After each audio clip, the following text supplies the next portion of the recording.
Hello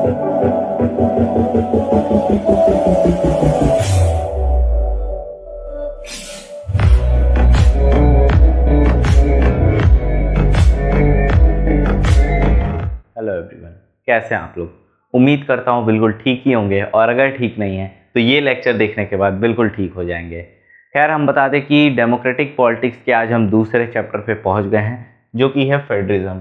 ठीक है, और मैं आपको एक और चीज़ इन्फॉर्मेशन देना चाहूँगा कि मिनरल्स एंड रिसोर्सेज वाला जो चैप्टर है आपका ज्योग्राफी का, वो भी अपलोड नहीं हुआ है, तो उसकी फ़िक्र मत कीजिए।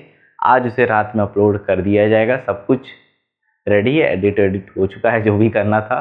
ठीक है, बाकी नेक्स्ट वीडियो तो आएगी ही आएगी आज, और आज हम इस चैप्टर को कवर करेंगे। ठीक है, खैर चलिए बात करते हैं इस चैप्टर के बारे में।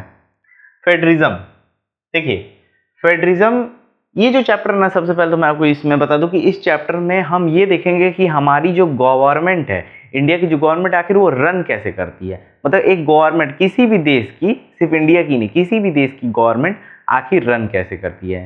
तो देखिए, फेडरलिज्म एक ऐसा सिस्टम होता है, इस चैप्टर के बारे में मैंने पिछला जो एक चैप्टर पढ़ाया था पावर शेयरिंग, उसमें मैंने आपको 3 टर्म बताए होंगे लास्ट में। अगर आपने वो वीडियो नहीं देखी है तो आप उससे जाकर देखिए, पावर शेयरिंग नाम है चैप्टर का, इसी चैनल पे आपको मिलेगा।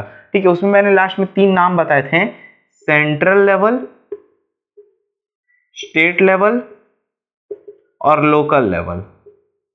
ये मैंने 3 नाम बताए थे। ठीक है, अगर आपको याद है तो बहुत ही अच्छी बात, तब आप इस चैप्टर को बहुत ही इजी तरीके से समझने वाले हैं। ठीक है, तो देखिए, फेडरलिज्म एक ऐसा सिस्टम होता है गवर्नमेंट का, जो कि 3 लेवल में डिवाइड करता है गवर्नमेंट को। किस किस लेवल में? एक होता है सेंट्रल, एक होता है स्टेट और एक होता है लोकल लेवल।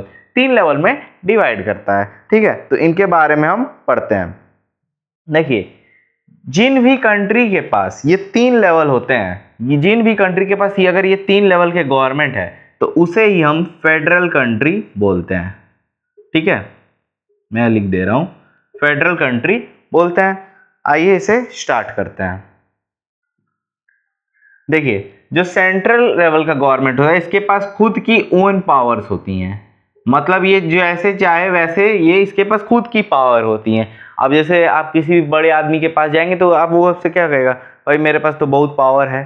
पावर नहीं उसको बोलते हैं, पैसा बोलते हैं। सीधी तरह मेरी बात में अगर समझिए तो पैसा बोलते हैं। जिसके पास जितना ज्यादा पैसा उतनी ज्यादा पावर। ठीक है, दूसरा आता है स्टेट लेवल, इसके पास भी अपनी खुद की पावर होती है।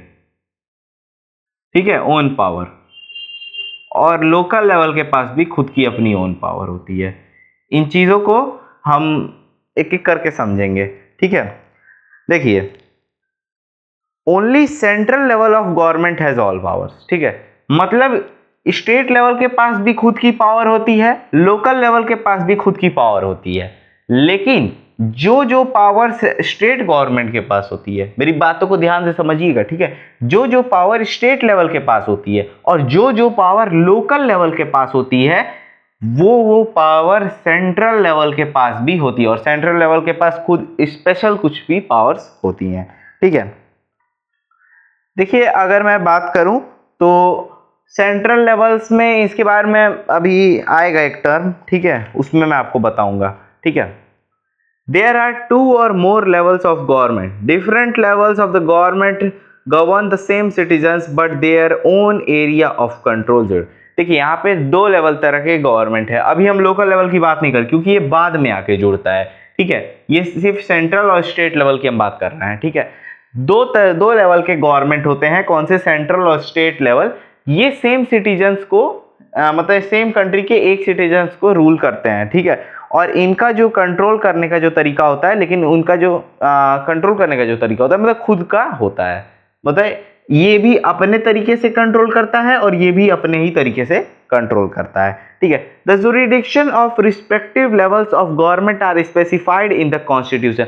कॉन्स्टिट्यूशन में भी इन दोनों लेवल्स के बारे में लिखा हुआ है। ठीक है, the provisions of the constitution can not be change by one level of the government, such change requires the consent of the both the levels. ठीक है, आप देखिए, बात समझिएगा। हमारा संविधान, ठीक है, संविधान। अच्छा, मैं आपसे एक क्वेश्चन पूछता हूं, एक कॉन्स्टिट्यूशन में कितने पेजेस होते हैं? ठीक है, तो 255 पेजेस एक कॉन्स्टिट्यूशन में होते हैं। मैं बता दे रहा हूँ क्योंकि मैंने एक वीडियो देखी थी, जैसे आजकल लोकसभा में जो है बड़ी लड़ाई छिड़ी हुई है, एक बड़ा बढ़िया वाला बिग बॉस सीजन छिड़ा हुआ है। बिग बॉस सीजन में क्यों बोल रहा हूँ, तो फाइट चल रहा है नरेंद्र दामोदर दास मोदी और राहुल गांधी के बीच में, ठीक है। देखिए, मैं ये मत समझिएगा कि मैं पॉलिटिक्स की बात कर रहा हूँ, आप खुद पॉलिटिक्स पढ़ रहे हैं तो मैं यहाँ पे पॉलिटिक्स की ही बात करूंगा, ठीक है। ज्योग्राफी में मैं पॉलिटिक्स को नहीं घुसाऊंगा, ओके। तो उन्होंने पूछा, एक कोई थे मेंबर थे, बीजेपी की तरफ से थे, तो उन्होंने पूछा कि बड़ा आप लोग कॉन्स्टिट्यूशन करते रहते हैं, ये थोड़ा बताइए कि कॉन्स्टिट्यूशन में पेजेस कितने होते हैं, ठीक है। ऑफ कोर्स मैं कोई बहुत बड़ा मतलब टीचर नहीं हूँ कि इतनी ज़्यादा जानकारी लेके घूमूंगा, लेकिन फिर मैंने क्या किया कि गूगल पे जाके मैंने चेक किया, तो गूगल का आंसर आया 255 पेजेस, ठीक है। आप भी इसको चेक करिएगा, ओके। 255 पेजेस आता है। तो उन्होंने कहा राहुल गांधी को, तो राहुल गांधी भाई उन्हें नहीं पता, कह रहे हैं कि यही नहीं पता है आप लोग की कॉन्स्टिट्यूशन में पेजेस कितने होते हैं और आप बड़ा जय संविधान कर रहे हैं, ठीक है। उन्होंने बीजेपी वाले जो मेंबर थे, उन्होंने जब उनसे पूछा गया कि कितने पेजेस होते हैं बताइए, तो उन्होंने कहा 251 पेजेस। अब आप खुद सोचिए, क्या इसे गलत ठहराया जाएगा? आप सोचिएगा, पहले एक चीज देखिएगा, ये लड़ाई जस्ट अभी मतलब समझ जाइए 10 या 12 दिन पहले ही छिड़ी हुई है, ठीक है। 10 या 12 दिन पहले ही, क्या 10 या 12 दिन के बीच में 4 पेजेस एक्स्ट्रा जुड़ गए? ऐसा माने हम, भाई बीजेपी गवर्नमेंट हो चाहे तो कर भी सकती है, ठीक है। लेकिन कॉन्स्टिट्यूशन में चेंज करने के लिए भी दोनों लेवल्स की वो जूरी चाहिए होती है, ठीक है। तो मैं ये कहता हूं कि भाई जय संविधान जो भी वो लोग कर रहे हैं, कम से कम कर तो रहे हैं। आप क्या कर रहे हैं? आप क्या कर रहे हैं, मैं बीजेपी से पूछना चाहता हूं, ठीक है। कोलकाता में रेप केस हुआ, ठीक है, लेकिन अभी तक उसका कुछ भी नहीं हुआ। आई थिंक उस केस को हुए लगभग महीना भर होने जा रहा है, लेकिन कुछ भी नहीं हुआ, बिकॉज दिस इज इंडिया। और यही चीज अगर अमेरिका या दूसरी कंट्री में होती ना, तो मैं कह रहा हूं ना, मतलब फांसी दे देते वहां पे सीधा, लेकिन यहां पे ऐसा कुछ नहीं। वाई? तो ये इंडिया है, अपना भारत, इंडिया, जहां पे सिर्फ कॉन्स्टिट्यूशन जो है नेम का है। ये जो लेवल है ये सिर्फ नेम के हैं, इनका कोई काम नहीं है। सही, अगर मानिए ना मानिए तो इनका कोई काम नहीं है, सिर्फ ये पढ़ाया जा रहा है और इनका कोई काम नहीं है। एक बात मैं सिर्फ कहूंगा, बच्चा ना तब बहुत बढ़िया समझता है जब वो प्रैक्टिकल करके चीज़ों को समझे, ठीक है। आपके भी अगर कई ऐसे, जो आप 10th में हैं, प्रैक्टिकल आपको भी एक कराया गया होगा, लीफ वाला, ओनियन पील वाला। As I am bio student, मैं बता दूं मैं 11th बायोलॉजी से हूँ, ठीक है। तो वो कराया गया होगा तो आपको समझ में आया होगा, ठीक है। जब प्रैक्टिकल करेंगे ना ये सब कि हाँ भाई अमेरिकन वाला जो सिस्टम ला देंगे ना, मैं रेप केस क्या यहाँ पे मतलब एक चोर चक्का नहीं घूम सकता है, इतनी ज्यादा यहाँ पे वो है। मानते हैं यार कोलकाता में रेप केस हुआ है, ठीक है, ममता गवर्नमेंट है वहां पे, तो आप क्यों नहीं कर सकते हो? यू आर द पीएम, आप पीएम हो आगे। ये गलत है, दिस इज रॉन्ग। खैर हम बात करते हैं आगे।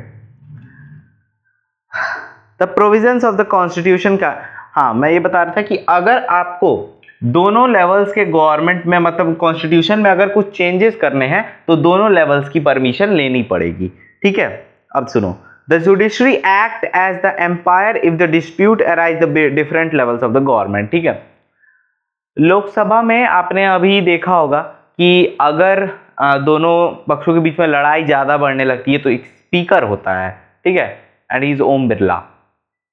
ओके तो वैसे ही अगर इन दोनों लेवल्स के बीच में कुछ लड़ाई होती है तो जो जुडिशरी होता है वो एम्पायर करके सारी चीजों को सॉल्व करता है।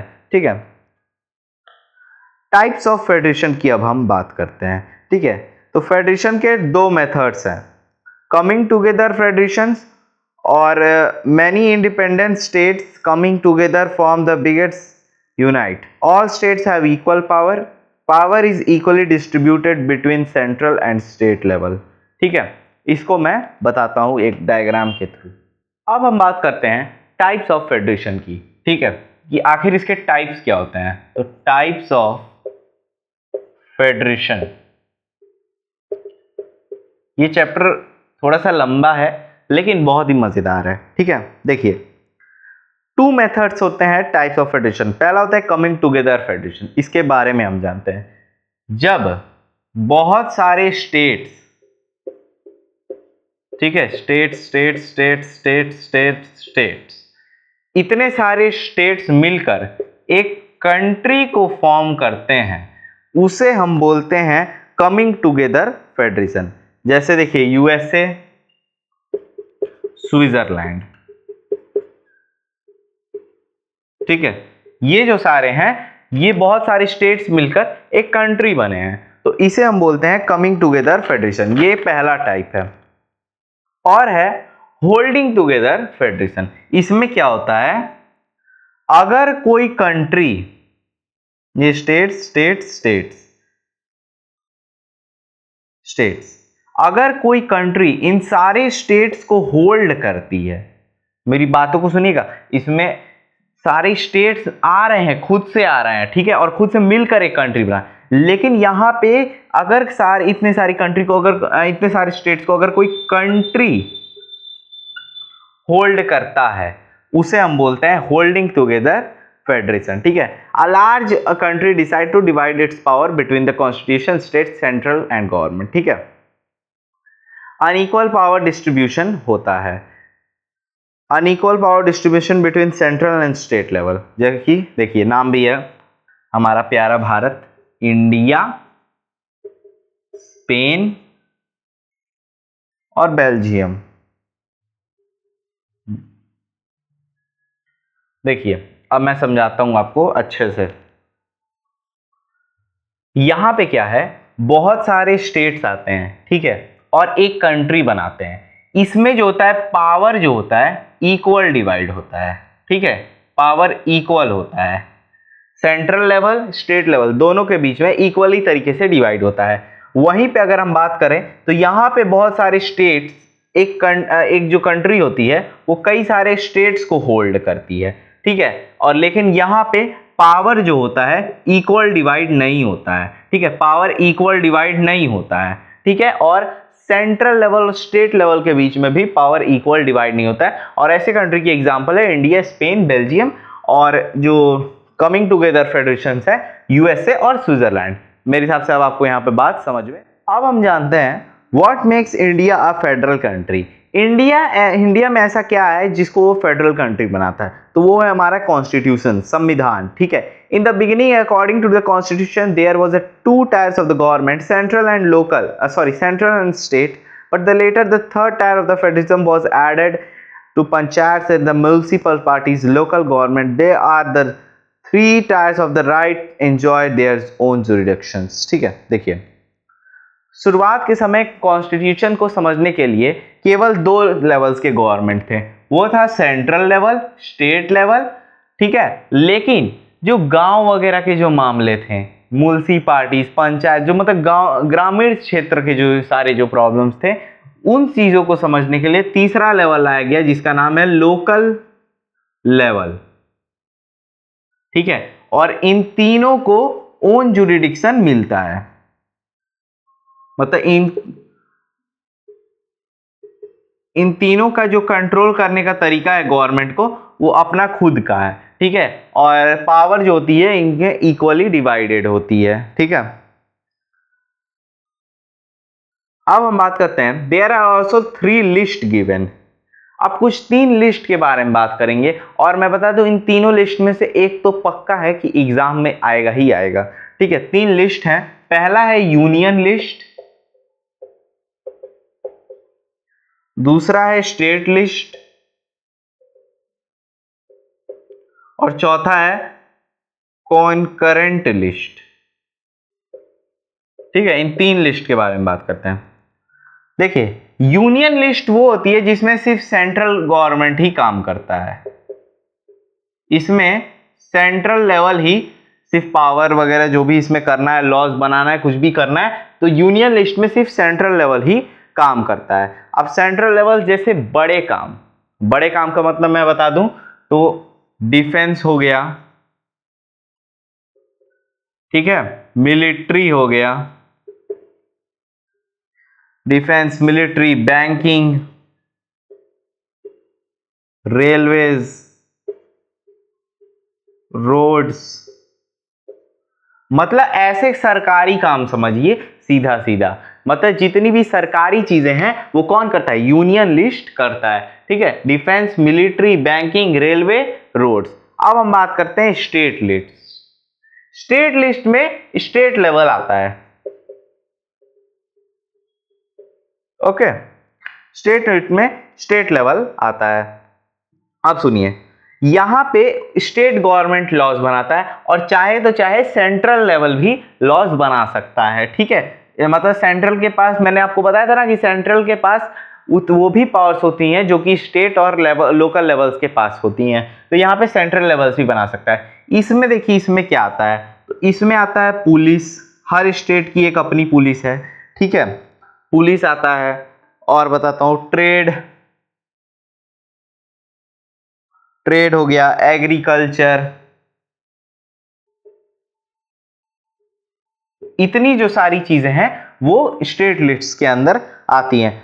कॉन्करेंट लिस्ट क्या होता है, तो देखिए कॉन्करेंट लिस्ट वो होता है जो इन दोनों के अंदर में नहीं आता है। ठीक है, लेकिन कॉन्करेंट लिस्ट में सेंट्रल और स्टेट लेवल दोनों ही लॉज बना सकते हैं। मतलब कॉन्करेंट लिस्ट में सेंट्रल भी लॉज बना सकता है और स्टेट भी लॉज बना सकता है।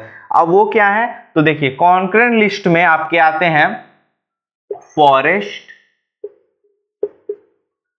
ठीक है, एजुकेशन,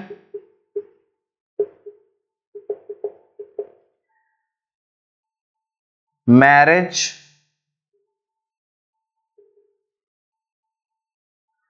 एडॉप्टेशन, सक्सेशंस। ठीक है, मतलब देखिए यहां पे ये जो है कॉन्करेंट लिस्ट में ऐसे टर्म्स आते हैं जो कि यूनियन और स्टेट लिस्ट में नहीं आते हैं। अब इन तीनों को आप एकदम ध्यान से इसको नोट कर लेना, इसलिए नोट कर लेना क्योंकि ये एकदम श्योर है कि एग्जाम में कोई ना कोई इन तीनों में से एक तो पूछेगा ही। ठीक है, और सुनिए, दो subject who don't come in any list only central government can make laws. ठीक है, अब देखिए कुछ ऐसे भी सब्जेक्ट्स हैं जो इन तीनों लिस्ट में नहीं आते हैं। ठीक है, तो उन सब्जेक्ट्स पर केवल सेंट्रल गवर्नमेंट ही लॉज बना सकता है। अब वो कैसे, तो स्पेस। ठीक है, अब सुनिए, some of the state have special power like Arunachal Pradesh, Assam, Nagaland, Mizoram, they have special power under article 371। कुछ ऐसे भी स्टेट्स हैं जिनके पास स्पेशल पावर्स हैं। ठीक है, जैसे कि अरुणाचल प्रदेश, असम, नागालैंड, मिजोरम, ठीक है, जो कि आर्टिकल 371 के तहत में आते हैं। अब देखिए ऐसे कैसे पावर्स हैं, तो मैं जैसे बता दूं, कुछ स्टेट्स को अलाउ होता है कि वो अपनी सिक्योरिटी के लिए बंदूक लेके घूम सकते हैं। ठीक है, तो ऐसे भी कुछ कुछ पावर्स हैं जो अदर स्टेट्स में आते हैं। अब सुनिए, अब हम बात करेंगे union territories. Why were they made union territories? Why were they not made states? अच्छा, सबके मन में ये ख्याल आता होगा कि हम पढ़ते आ रहे हैं इंडिया 29 स्टेट्स हैं, 7 यूनियन टेरिटरीज हैं। ठीक है, अब शायद 8 या 9 हो गई हैं। ठीक है, तो आखिर उन्हें यूनियन टेरिटरीज क्यों बनाया गया, कंट्री या फिर स्टेट्स ही क्यों नहीं बना दिया गया? तो आइए बात करते हैं। They are too small to become an independent state but which could not be merged with any of the exciting states. ये इतने छोटे हैं ना कि इन्हें स्टेट्स बनाया नहीं जा सकता, और ये इतने ज़्यादा बड़े भी ये इतने ज़्यादा छोटे हैं कि इन्हें स्टेट्स बनाया भी नहीं जा सकता, और इन्हें किसी भी स्टेट्स के साथ मर्ज भी नहीं किया जा सकता। और इसी रीजन से इनको यूनियन टेरिटरीज बना दिया गया। इन यूनियन टेरिटरीज के ऊपर सेंट्रल लेवल का ही हक होता है। मतलब आप कहीं भी देखोगे ना तो ज़्यादा जो जोशीला है तो वो सेंट्रल लेवल ही है। ठीक है, अब सुनिए, मान ले किसी व्यक्ति को पावर शेयरिंग पसंद नहीं आई, तो कैन इट चेंज? बिल्कुल चेंज कर सकता है। अगर मान लीजिए सेंट्रल लेवल कोई लॉ बनाती है और वो किसी को पसंद नहीं आता है, तो क्या ये चेंज हो सकता है? तो बिल्कुल चेंज हो सकता है। देखिए कैसे, पहले उसको पार्लियामेंट में जाना होगा, अपर हाउस और लोअर हाउस, लगभग 2/3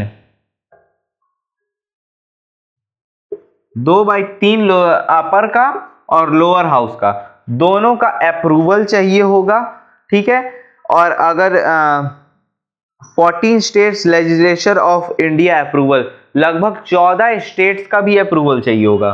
और जोड़ लेता हूं 14 स्टेट्स, ठीक है, लगभग 14 स्टेट्स का अप्रूवल, अपर हाउस का और लोअर हाउस का 2/3 मेंबर्स का लगभग अप्रूवल चाहिए होगा, तब जाके ये चेंज हो। और अगर इन कुछ भी लड़ाई वगैरह होती है तो मैंने बताया ना कि जुडिशरी सपोर्ट करता है।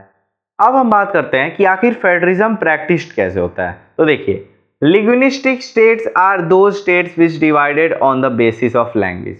सबसे पहले एक टर्म जानते हैं, लिंग्विस्टिक स्टेट्स।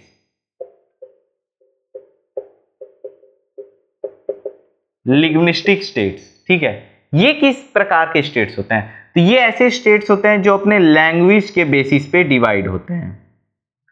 जो स्टेट्स अपने लैंग्वेज के बेसिस पे डिवाइड होते हैं उन्हें हम बोलते हैं लिंग्विस्टिक स्टेट्स, ठीक है। और सुनिए, रीजन क्या है? तो different groups of people speaks different language, ठीक है। तो unity plus easy to administrate, some states were created on the basis of their culture, ठीक है। तो देखिए, कुछ ऐसे भी स्टेट्स हैं जिनको अपने लैंग्वेज से जाना जाता है, कुछ ऐसे भी स्टेट्स हैं जिनको उनके कल्चर से जाना जाता है, ठीक है, जैसे झारखंड और नागालैंड, ठीक है। और सुनिए सुनिए,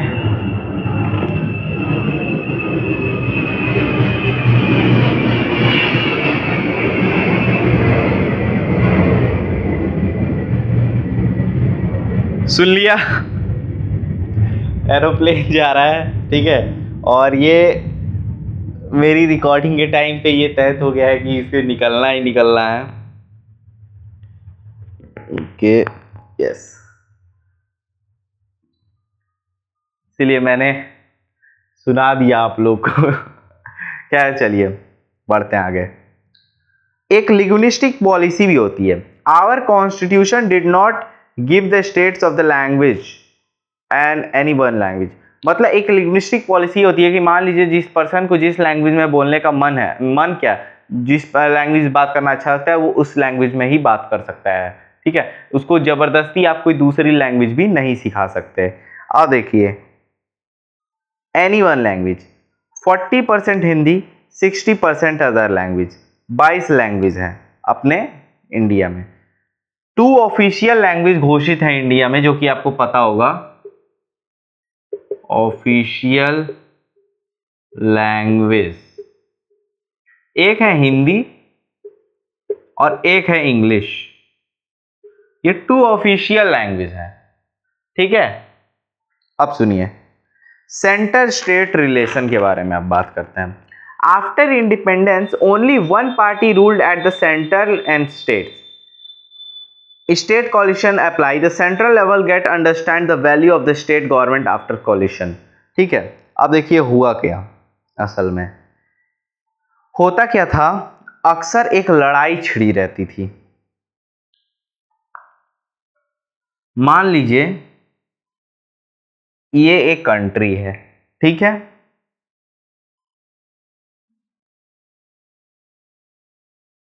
ठीक,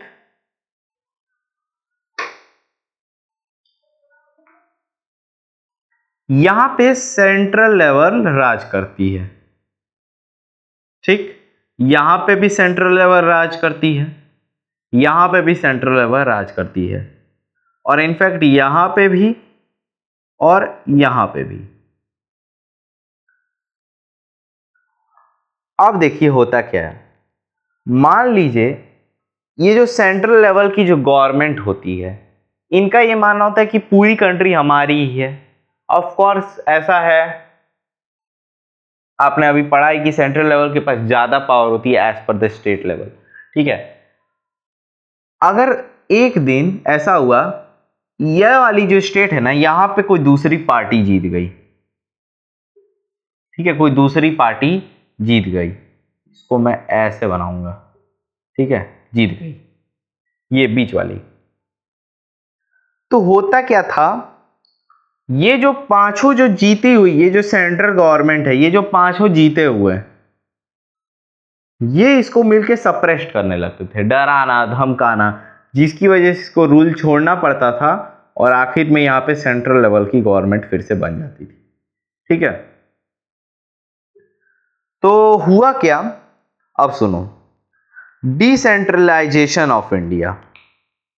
इसी चीजों को देखते हुए एक नया टर्म लाना पड़ा, लोकल लेवल, जिससे गांव की भी परेशानियों को देखा जाता है। ये इस टर्म के आने से हुआ ये कि जहां जो प्रॉब्लम थी वो तो सॉल्व होती ही थी, और इसकी वजह से ये भी हो गया कि किसी भी स्टेट्स पे कोई भी पार्टी अगर जीतती है तो वो सप्रेस्ड नहीं कर सकती। अब मेरी बात को ध्यान से सुनना, यहां पे आपको समझने वाली चीजें हैं। मान लो एक पार्टी का नाम है ए, एक पार्टी का नाम है बी और एक पार्टी का नाम है सी। ठीक, एक कंट्री है,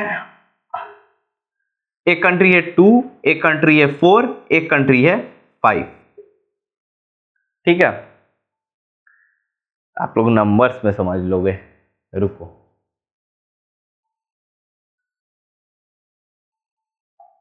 इसको भी हटाओ, तो इसी दो से समझेंगे। एक कंट्री है अल्फा, एक कंट्री है बीटा, ठीक है, और एक कंट्री है ए, एक कंट्री है बी। ठीक है, अब देखो, मान लो ये ए वाली पार्टी अल्फा जीत जाती है, अल्फा एक कंट्री है, वहां पे ये जाके जीत गई। ठीक है, अब जीतने से हुआ क्या कि ये तो यहां पे राज करने लगी। कब ये जीती, मान लो 2021 में जाके जीती। ठीक है, और ये जो बी है, ये भी ये बी को भी, ये बीटा को जीत लेती है 2021 में।